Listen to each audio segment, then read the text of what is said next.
Hello, everyone. Welcome back to the chess channel. Today is a game I want to review because I think I probably should have lost this game. And I'm going to teach you guys how I defended my way out of it and how to use time as your advantage because that's no spoilers. Let's watch the video. So, this was, I tried to make it a Scandinavian, but we transferred into a Caro-Kann. Because he pushed the pawn, so that makes it a Caro-Kann-esque position, or a French, or aka the good French, because you're able to get your light squared bishop out. So we play as usual. He pins my knight with b5, and I attack his bishop. So this is I saw this move. I thought it was very interesting. So we're fighting for this pawn. We're fighting for dominance of this pawn here. I'm also starting to attack his bishop. Stockfish says I should have played here, so giving up, relinquishing control of this. So I couldn't really get it out anyway, considering that the queen is here blocking all my chances to develop my light squared bishop. So the best move was to play e6. So did not play that. I attacked his bishop. We trade. Pawn is sufficiently defended now, sort of. Now I defend it, and I'm like, all right, I can't develop this bishop. We're gonna have problems.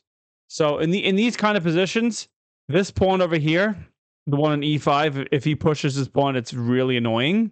You have to play around that pawn the entire game, and if your opponent does it right, it really is a pain in the ass. And you can still win, but you have to, devise a plan because developing your knight is not so easy. You have to go over here and then change your plan. It's not, you could also develop over here, but I think you weaken your king by doing that. Okay, game follows knight to h3. I don't like that move at all. Neither does Stockfish. It gives me the advantage because why are you developing your knight there? Like that's it's just dumb there. Okay, now I develop my knight to e7. He's trying to checkmate me, and I audibly laughed out loud. I was like, "Bro, is the guy really think I'm gonna actually fall for checkmate?"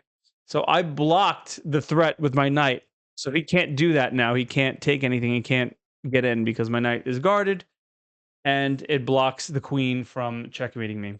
So I was like, "All right, I'm not a new bro. Like I know what I'm playing. Like don't try to checkmate me one move. Like I can see it. All right." I attack his knight with my bishop, also trying to develop. Stockfish wanted me to bring my queen back, and he goes back to his original square in h3, and now I just develop, and now I'm like, okay, let's dive into this move. This is advanced. This is advanced. What I did. I'm going to tell you my thought process because you guys need to know this. Right. By moving my bishop there, it does two things and one hidden thing. There's a hidden message in chess when you get to the upper levels where you're like, all right, where am I going to castle? You don't know what I'm going to do. So that was kind of what I was saying to him when I made this move. I was like, right, am I going long or going short? Because look at this. I had all these pieces here. It's kind of dangerous to castle over here. So I'm like, all right, bro, what are we doing? What are we doing? It's kind of like you're boxing, and you're like, all right, I'm gonna throw a jab. I'm gonna throw a cross. That's what you do with that move. It was like a hidden, unspoken message, and if he got that, that's the message they're trying to convey. So that's why I made that move. It was multi-purpose. Okay, we trade the bishops, and now I say, okay, I'm castling long, and apparently it's a major blunder because I hang this. Oops. So best move is to kick the knight. All right. So I thought I was being smart. Not that smart. So my opponent opts. This is very interesting. Very interesting when my opponent did this game. I noticed this. He plants his knight here, like the whole game. Doesn't take my rooks, which I noticed that when I was playing. I was like, this guy is good. Does anyone would be like, oh yes, the rooks are hanging. I could take the rook at any moment. He didn't do that. He didn't do that. He played very well. I thought that was a really good sign. Like maybe my opponent is much higher rated than he bargains for, or maybe he's on like a losing streak because it was very advanced that he didn't take the rooks. Okay, I open up my queen so I could do some stuff, so I could get my queen, some vision. Um, my knight is hanging. Move the knight out of the way. Yeah, I'm just losing here. I mean, I got really nothing else to say. He plays a blunder, then he hangs his knight. I do not like my position, even though Stockfish says I'm winning now. I still don't like this. There's way too much going on. The pawns are coming. The rooks have open season. We trade the queens. Yeah, I'm just in trouble. And like, I did. I saw it to take, but I saw that I was gonna get completely dismantled by the rooks, and the rooks are gonna get in. I was like, I just saw checkmate coming, and I was not having it. I could have hit behind this pawn maybe, but like it was just too dangerous. It was just too dangerous. And yet again, pay attention. He has not taken my rooks with his knight. I thought that was so interesting. Like still the whole game, he just chills there with his rooks, and he's just like doing it now. He waits like 10 moves, and he finally takes the rook on move what? What is this, move 24? Okay. So now he brings his rook to open file, and then I say, okay, this is what we're gonna do. This is what we're gonna do. I'm getting your rook off the board. I need this. I need this pawn here. My king is very vulnerable. This knight is very stupid. It has nowhere to go. I can't move the knight. There's like not much I can do. So we exchange the rooks, and this very, very much weakens his attack.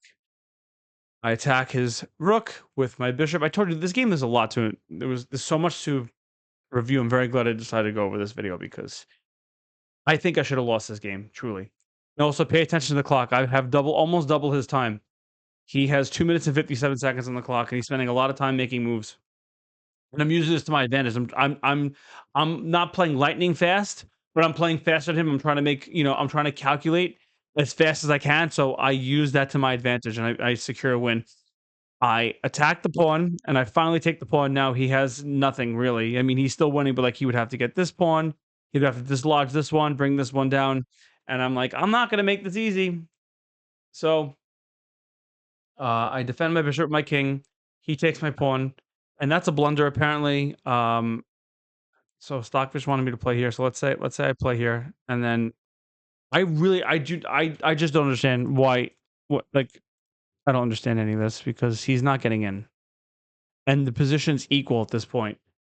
So I think maybe Stockfish want him to do it to equalize the position, but no one's trading the rook for the bishop there. It's just not happening. All right. And now I don't really have much. Now I'm literally just playing moves now to run the clock. He has 49 seconds. I'm pushing the pawns. He's averaging about 10 seconds per move at this point. And yeah, just he can't catch up. He doesn't know what to do, running out of time. And I kind of just stalled him out. So I was pretty much in a losing position. If you could check oh, you can't see it from here. Let me just move my camera. So to check out the eval bar, we're gonna fly over here. I've never done this before in a video. But here we go. I'm making my screen bigger. If you could see the evaluation bar, I was pretty much losing the whole game. And the only way I really won this time is because I defended it and I stalled out in time. So you can use that to your advantage. Like the clock is also a weapon. It's the hidden piece in chess. If you play correctly and you stall your opponents out, especially you're more than double on time, play as fast as you can, but play smart. Like pay attention to what your opponent's doing and start counting the amount of seconds he's taking on average to make moves and make your moves accordingly. And that's what I did, and I secured the victory. So, all right, let's change my camera back to where it belongs, right in the corner. Okay, that's today's video. I'm at 1281. I'm playing amazing chess. I'm feeling great. I should be at 1300 maybe at some time this week. I hope, knock on wood. Literally knocking on wood right now. And that's today's video. That's how to defend a position in chess and how to use time to your advantage. All right, peace out, guys. See you tomorrow.